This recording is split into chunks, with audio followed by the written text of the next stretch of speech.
এই সময় কোনোভাবে যদি দৈত্যমশাইকে সাহায্য করতে পারতাম, কিন্তু কি করব আমি? কি বা করার আছে? আমি যে কোনো জাদুবিদ্যাই জানি না।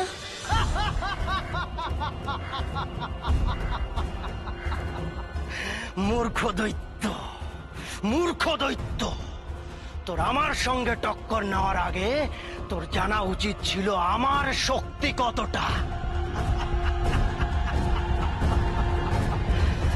এই পশ্চিম সাগরের সবচেয়ে শক্তিশালী ডায়ন আমি স্বর্ণকেশর সাগর ঘোড়া। চুপ কর শয়তান! মনে রাখিস, এই জাদুবিদ্যা আমারই দান। আমি যদি তোকে এই মায়াবিদ্যা দান না করতাম, তাহলে তোর এই অহংকার কোথায় যেত? গুরু বলে সম্মান করতে শেখ বেঈমান। সম্মান? সম্মান করবো কাকে? এক মূর্খ দৈত্যকে? গুরু যদি, তাহলে এবার বাঁচা নিজেকে, দেখি কেমন পারিস।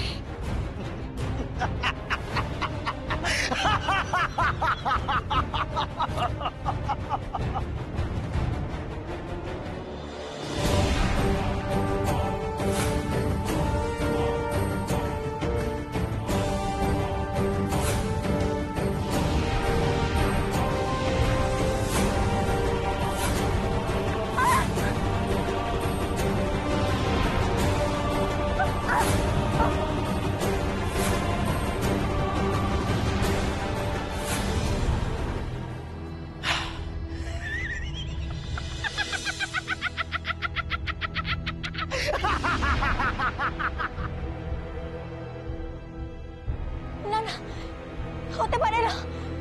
এইভাবে তীরে এসে তরি ঢুকতে পারে না। দৈত্যমশাই হেরে গেলে যে আবার সব চেষ্টা বিফল হয়ে যাবে।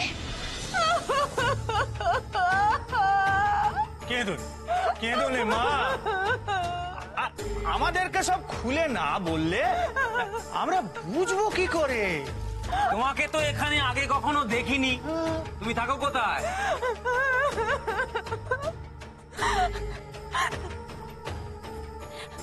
আমি তাকে ভিন গায় সমুদ্রে মাছ ধরে সংসার চলে আমাদের। আজ রেতে আমি আর আমার বড় দিঘিনে মাছ ধরতে বেরিয়েছিলাম। মাছ ধরতে ধরতে স্রোতের টানে অনেকটা চলে এসেছি। তারপর দেখে এত বড় একটা ঢেউ এসে আমাদের ঠিকান উল্টে দিল। তারপর কি হলো?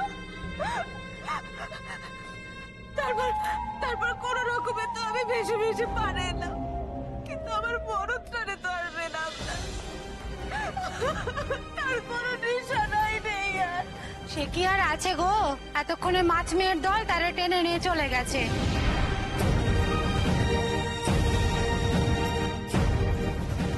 মাছ মেয়ে? কি আর বলি বলো, মাছ মেয়েদের জ্বালায় আমাদের তো জীবন জেরবার হয়ে গেল। হে ভগবান, তুমি আমার কি করলে? আমার কি সর্বনাশ হয়ে গেল গো, কি সর্বনাশ হয়ে গেল। শান্ত হও বউ।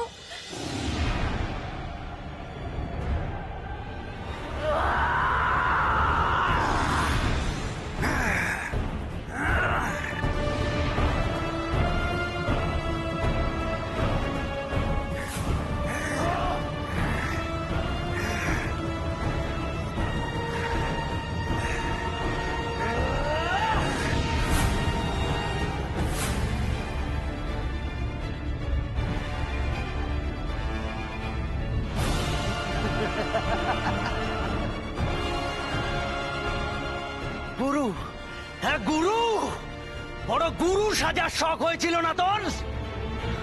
এ হলো স্বর্ণকেশরের গুরু মারা বিদ্যে।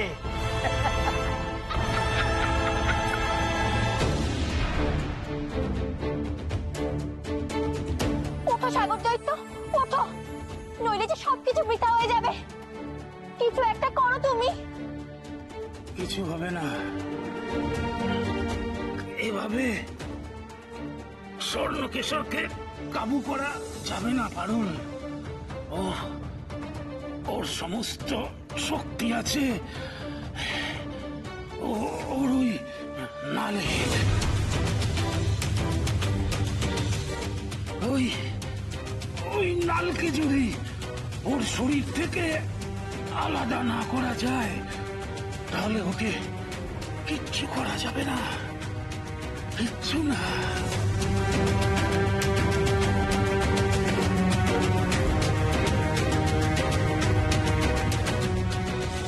শান্ত হও, অভিতব্যকে তো মেনে নিতেই হবে। না, মানি না, আমি মানি না এসব। আমিও দেখতে চাই এই মাছ মেয়েদের কত শক্তি, আমিও দেখতে চাই। ওকে ছেড়ে দাও, ছেড়ে দাও, আমাকে যেতে দিও না। আমায় যেতে দেবো না। আমি যদি সত্যি লক্ষ্মী হই তাহলে আমার বউ ঠিক ফিরে আসবে।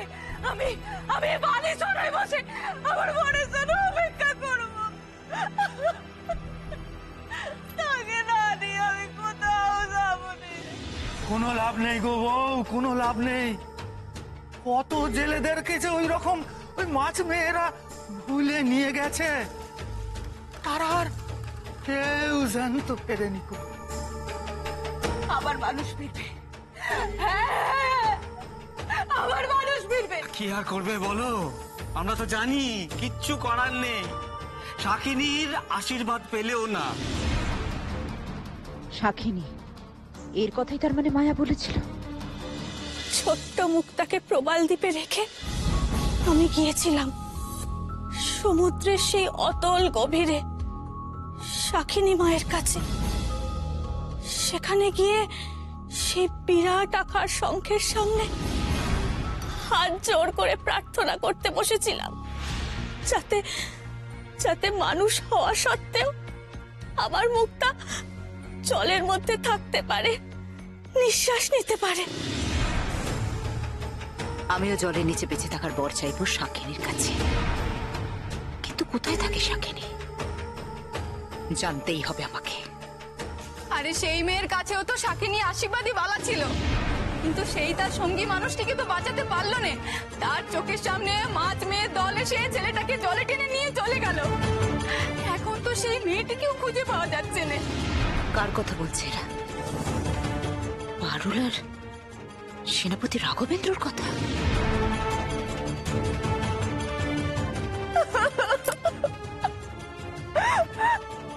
কাদের কথা বলছো গো তোমরা? কোন মেয়েটার কথা বলছো? নাম কি তার?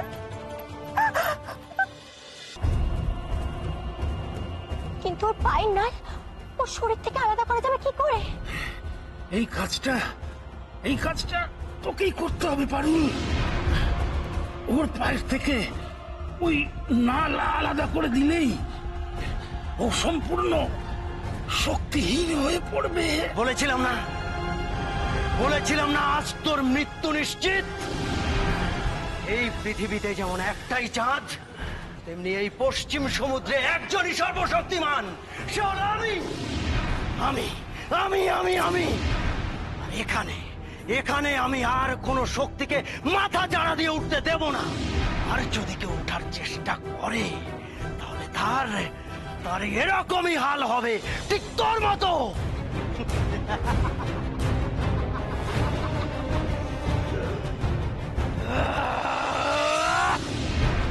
দৈত্য মশাই, তুই সরে যা পারুল।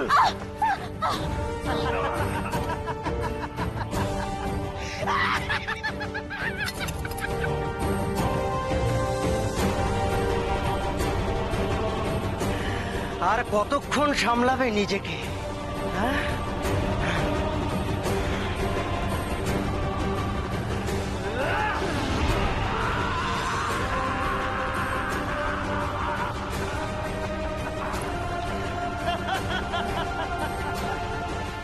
আজ আমার জন্যে দৈত্য মশাইয়ের এই অবস্থা। যেভাবেই হোক দৈত্য মশাইকে বাঁচাতেই হবে। স্বর্ণকিশোরের পায়ের নাল খুলে নিতে হবে আমাকে। কিন্তু কি উপায় করবো এই কাজ? এই যে ইঁদুর হয়ে বিড়ালের গলায় ঘন্টা বাঁধার মতোই ভয়ঙ্কর কাজ।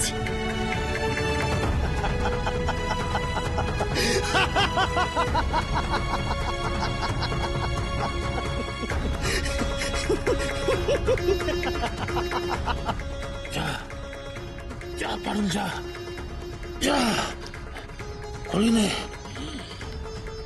নে স্বর্ণকেশ্বরের পায়ের নাল। আমি কিছুক্ষণ ওকে ব্যস্ত রেখে দিচ্ছি।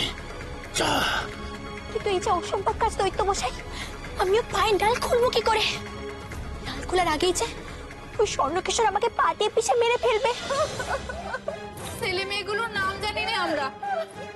ওই মেয়েটির হাতে শাকিনীর বালা ছিল, এটাই সব থেকে বড় কথা। শাকিনীর বালা পারুলের হাতে থাকবে কি করে? না না, তাহলে হয়তো ওরা অন্য কেউ হবে। আমি বরং শাকিনীর সম্পর্কে এদের কাছ থেকে ভালো করে জানার চেষ্টা করি।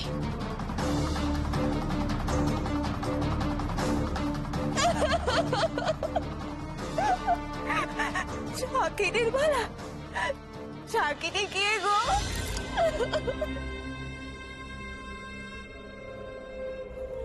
ও মা, সে কি গো, তুমি জেলেনি হয়ে শাকিনীকে তাও জানো রে? শাকিনী তো আমাদের মা বাপ গো।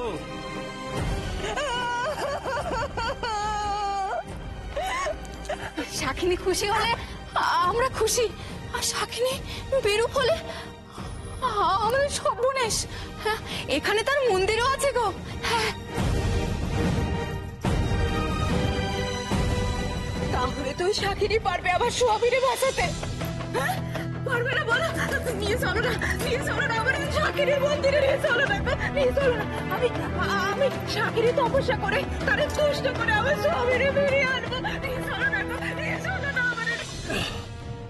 আমি জাদু বলে ওকে কয়েক মুহূর্ত এক জায়গায় দাঁড় করিয়ে রাখতে পারি। ও মরবেও না, ও সবকিছু দেখতে পাবে, কিন্তু নড়াচড়া করতে পারবে না। আর এর মধ্যেই তোকে ওর পায়ের নাল খুলে ফেলতে হবে। তাই করো দৈত্যমশাই, তাহলে আমি একবার চেষ্টা করে দেখতে পারি। তবে মনে রাখিস, খুব দ্রুত এই কাজ করতে হবে। আর কয়েক মুহূর্তের মধ্যেই স্বর্ণকেশ্বর নিজের স্বাভাবিক অবস্থায় ফিরে আসবে। নাল খোলার আগে ও যদি স্বাভাবিক হয়ে যায়, তখন কিন্তু ও আরো ভয়ঙ্কর হয়ে উঠবে। ওর হাত থেকে আমাদের বাঁচার আর কোনো উপায় থাকবে না। স্বাগত দৈত্য, এত অল্পে কাতর হলে হবে? দেখা দেখা দেখা তোর শক্তি, দেখা তোর শক্তি।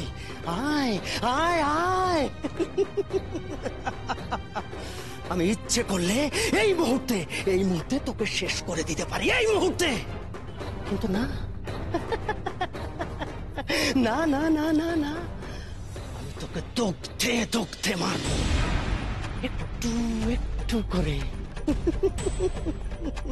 তবেই তো যুদ্ধের মজা।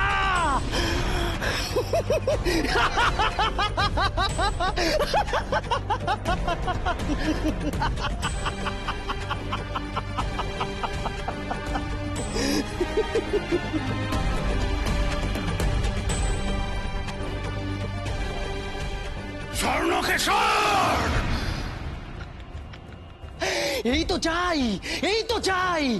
আয় আয় আয়, আমায় আঘাত কর, যুদ্ধ কর আমার সাথে। গুরু, হ্যাঁ গুরু, হ্যাঁ গুরু। গুরু, এই শেষ সুযোগ, ভয় পেলে হবে না। এই সুযোগ কিছুতেই নষ্ট হতে দেওয়া যাবে না। আমার উপরই সবকিছু নির্ভর করছে এখন। আমাকে পারতেই হবে, যেভাবে হোক। শাকিনীকে তুষ্ট করা তো মুখের কথা নয় গো, মুখের কথা নয়। সে অত সহজে ধরা দেবে নে। সে হলো এই সমুদ্রের সবচেয়ে বড় ডাইনি। হ্যাঁ, সে খুব লোভী। সে যদি কিছু দেয় তো আবার কিছু নিয়েও নেয়। তুমি শুধু শুধু শাকিনী তপস্যা করে সময় নষ্ট করো না গো। তার চেয়ে যা হয়েছে তা মেনে নাও। এটাই তোমার কপালে হবার ছিল গো। তুমি তার থেকে বরং নিজের গায়ে ফিরে যাও আর বিপদ বাড়ায় এনে। বুড়ো বোকা দৈত্য, আরে দাঁড়িয়ে গেলি কেন? আয় আয় আয়, আমাকে আঘাত কর, দেখা তোর জারি জুরি। দেখা দেখা।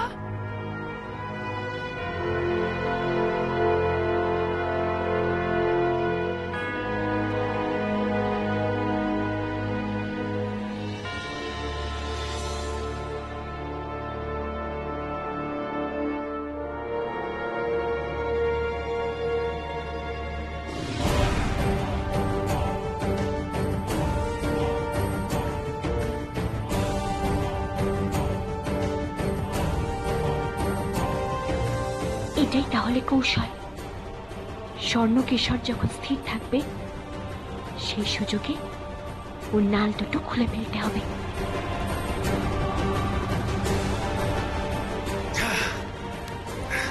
যা পারুল যা, খুলে নে ওর নাল, যা।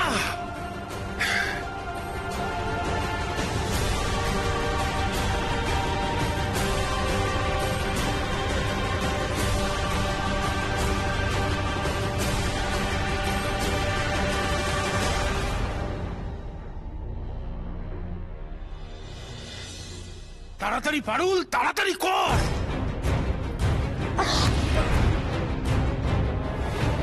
আমি তো এই নাল খুলতেই পারছি না, তাহলে কি করে?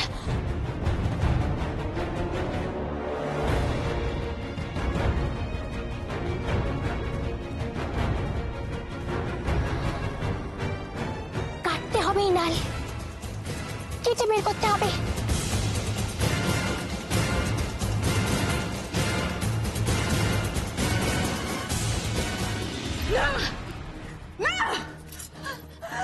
আমি কোথাও যাবো না, আমার স্বামীরে না নিয়ে আমি কোথাও ফিরবো না, তাতে আমার যাই বিপদ হয়ে যাক না কেন।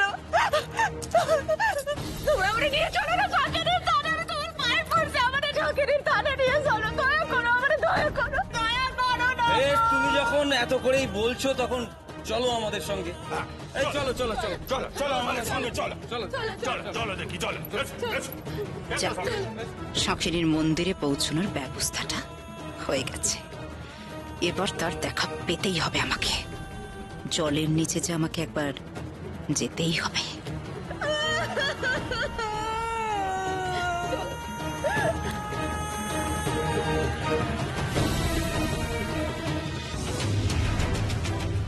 সাধু বাবার এই ছোড়া থাকতে আমি শুধু শুধু চিন্তা করছিলাম, এই ছোড়া দিয়ে তো পাথর, কাঠ, লোহা সবকিছুই কাটা যায়।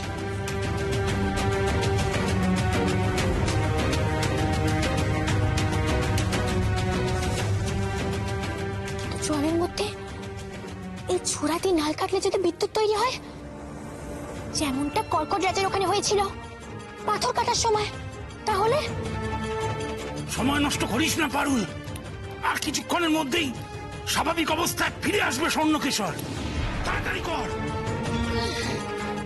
দৈত্য মশাই, স্বর্ণকেশরের পায়ের তলা থেকে জল সরাতে হবে, নইলে নাল কাটার অসুবিধা আছে। জল সরাতে হবে? এ আর এমন কি কঠিন কাজ? আমি আমি এক্ষুনি সরিয়ে দিচ্ছি, তুই তুই সরে যা পারুল।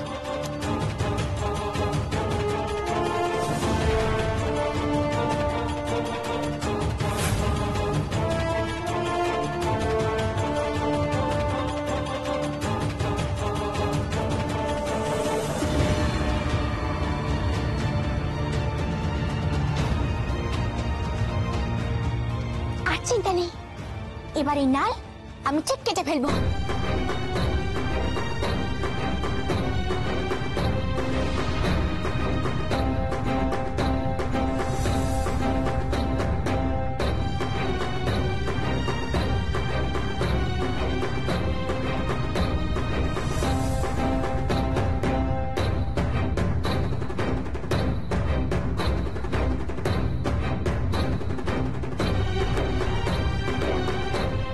তাড়াতাড়ি কর পারুল, আর কত দেরি?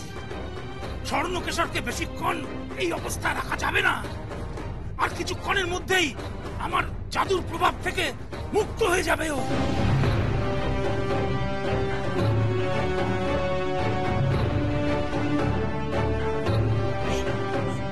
একটা নাল খুলতে পেরেছি দৈত্য মশাই, আরেকটা বাকি। তাড়াতাড়ি কর পারুল, সময় শীঘ্র কমে আসছে। নাল না খুলতে পারলে সর্বনাশ হয়ে যাবে।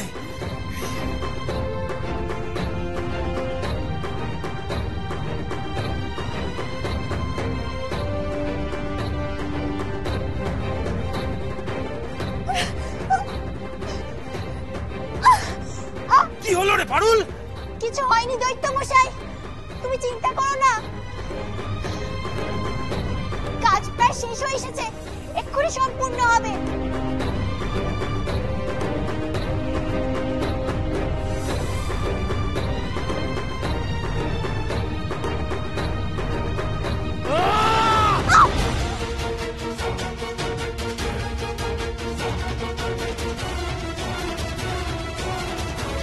সময় শেষ পারুল, আর কিছু করার নেই আমার। কোনো জাদুই আর খাটবে না স্বর্ণকেশরের ওপর।